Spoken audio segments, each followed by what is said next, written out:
Shalom, this is Rabbi Roger coming to you from Israel.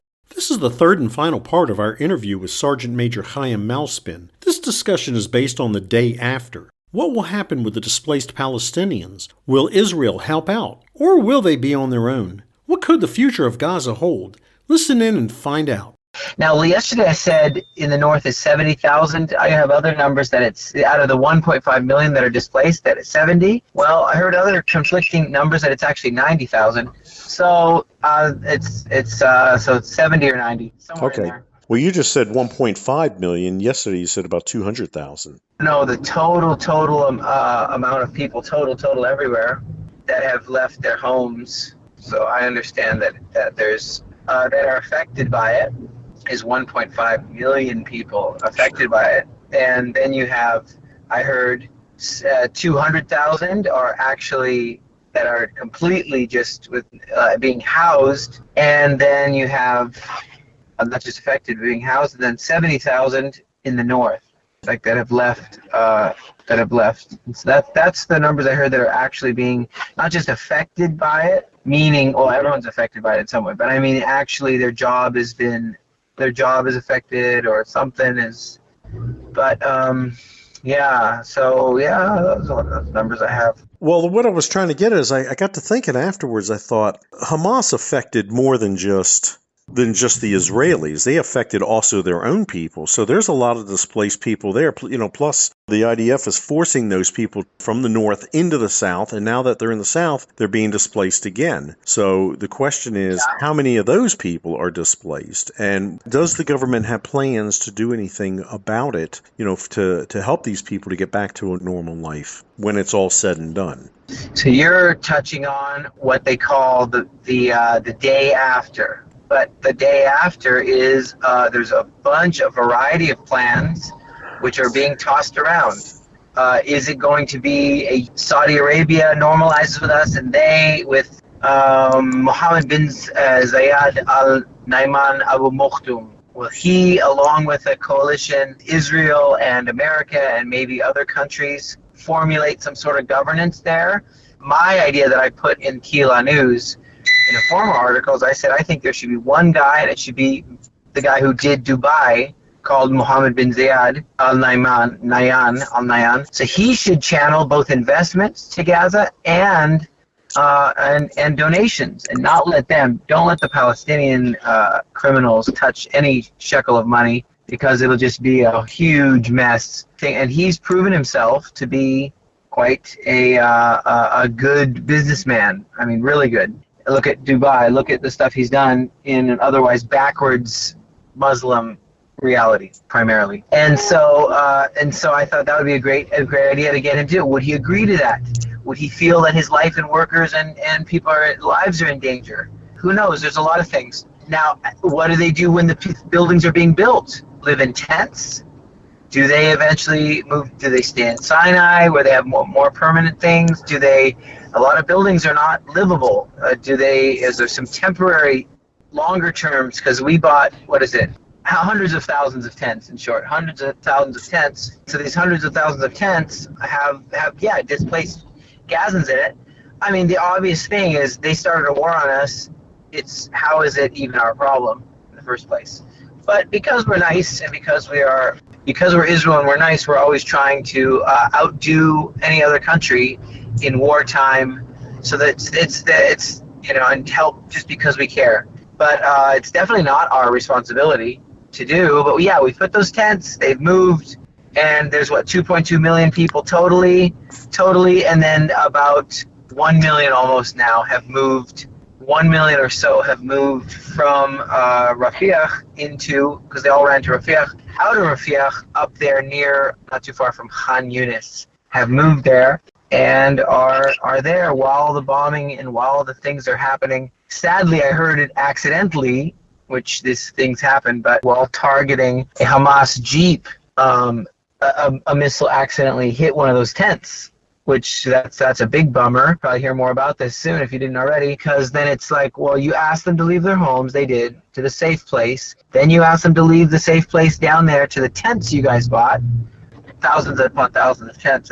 I think I heard 40,000 tents. Each one can fit about 12 people. So that's a lot.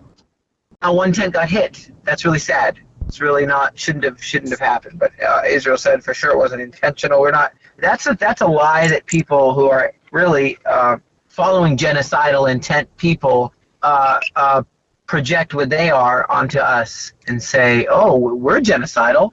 You must be genocidal too. Israel must be genocidal as well, and act like we're trying to genocide the Palestinians. Well, we would have just done that if that's what we wanted to do. It's not at all what Israel's been trying to do. We've been trying to protect them. The fact that it accidentally happened is a tragedy, but wasn't the intention for buying those tents and all that stuff. It just wasn't the intention all along. That's obvious. So those are the ideas. There's many ideas. Having a path to citizenship, to actually annex all of Gaza. There's some people that think that could happen, to annex the whole thing and have it a path to citizenship, or that say they remain as they are citizens of Jordan. They are citizens of Jordan. They vote in Jordan, but that is once again becomes a Jordanian enclave or an Egyptian enclave if they want it. There's all these great ideas that people are coming up with. I know there's been many different thoughts on it, and I've heard the different stories even on the news as to what people were saying about, what are we going to do once this is over, and how are we going to deal with it? We're going to have to oversee, we're going to, put somebody in place, what are we going to do? And then again, how do you deal with all those people? I mean, we've destroyed the majority of their homes. Does Israel have plans to rebuild, or are they going to let them rebuild? I mean, Hamas has taken all the money. So where does the money going to come from to be able to rebuild anything for these people?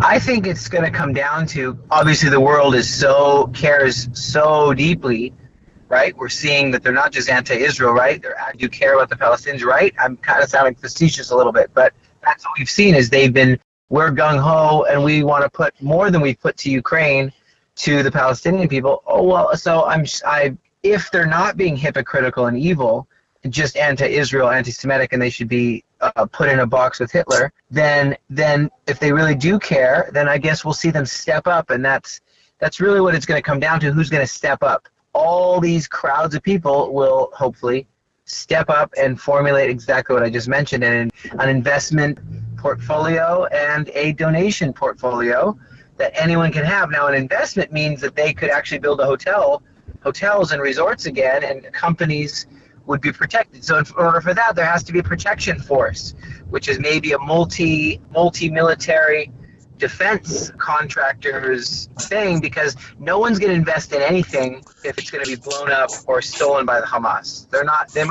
No business person is that dumb. So that's something to think about. And who's going to be this joint military? Who's going to step up? This is what I mean. Who is going to step up? And that's kind of what it comes down to. Now, I heard you were suggesting that Israel should do it all. Well, I know the world doesn't want. They've been very clear that they don't want us to annex and take control of all of Gaza and make it as part of Israel and rebuild it. So it would be with that, and then they become a pathway to citizenship. They start out as not citizens. That is really looking like apartheid. I don't think that's a good idea, what you just had mentioned, personally, because it looks like apartheid. If you have people that are non-citizens and you've now blown up their country and now you're controlling it and building it and everything, probably should be what I suggest, someone else like Mohammed bin Zayed. So that's what I would think. So then it's better let him also put money towards it and also handle it and manage it and deal with military. If they act up and they try to steal whatever he's done or whatever, then he has to enforce. What it comes down to, though,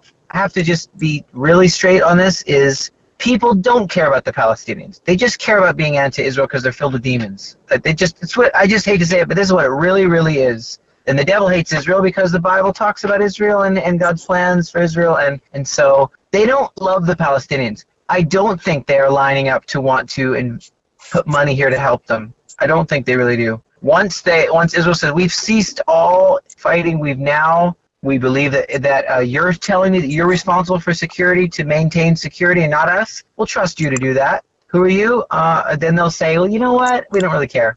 And they'll just leave. That's what I think. I would love to be wrong. Well, I guess in time will tell. Yeah, someone to think that Israel should go and rebuild. It comes hand in hand with governance. If they govern it and they protect what they govern, and then they build, then Israel could build back. But when an enemy Now I know that America, if you want to look at America, America did do that. That's a good thought. America did do that with the Marshall Plan. Not just America, America and essentially the World Bank, the International Monetary Fund, and they, along with American dollars, and they put together a Marshall Plan to rebuild Europe after America and Russia, after the good guys, let's call it, ended the bad guys' rule of Third Reich genocidal Nazis. So the world ended the genocidal Nazis, but then they put together a Marshall Plan and a Marshall Fund, right? You know that. So I'm like, man, that's a thought I didn't really think of until now. Maybe the International Monetary Fund and the World Bank, and maybe they would love to do that. That could be a great thing. But then it has to be disarmed. Think of the full Marshall Plan. They had to disarm. They had to be sure they're not going to be teaching Mein Kampf anymore, which they were teaching Mein Kampf in Gaza. They have to stop doing that radicalization and commit to being a partner with Israel and being that's what a NATO partner means, a NATO country. So you are a NATO country essentially. Essentially, they probably would want it to become a country, not just a territory. It could start out as a territory, eventually with a path to statehood is probably what would be expected if the whole world is giving trillions upon trillions of dollars in investment. And in a NATO country, you can invest. They're no longer. But does the world have that trust that they're not going to just go and RPG someone to death? Do people have that faith in them really? Is it just a bunch of noise? Do they really have that faith? That's my question to you.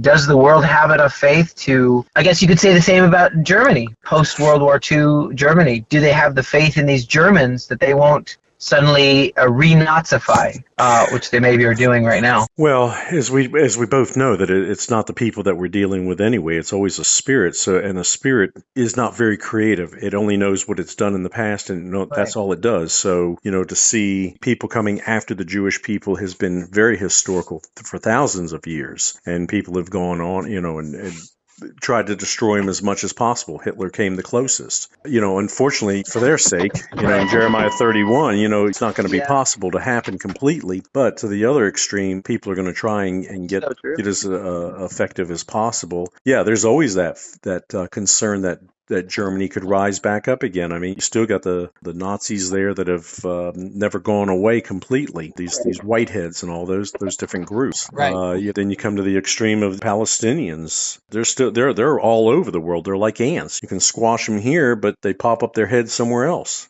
The one thing I would throw out to crush an idea is extremely hard. An idea like called the Third Reich and Nazism. That's really, really hard to do, to crush an idea. But it's possible if you show a different idea called NATO and a world where we can all live in peace together. So you replace it with a different idea. It's possible. Do you know what's way, way harder than that is to crush a theology. That is much harder because God told me to kill all the Jews. That's harder. If you have such a thing like that, God told me to kill the Jews, but much harder. But if it's just an idea where Hitler gave an idea of an elitist race, it's different than God told me. See the difference? So that's where we're dealing with something that is. It can also be, people can also change, but I think a focus on churches, the Baptist Church in Gaza, rebuild that.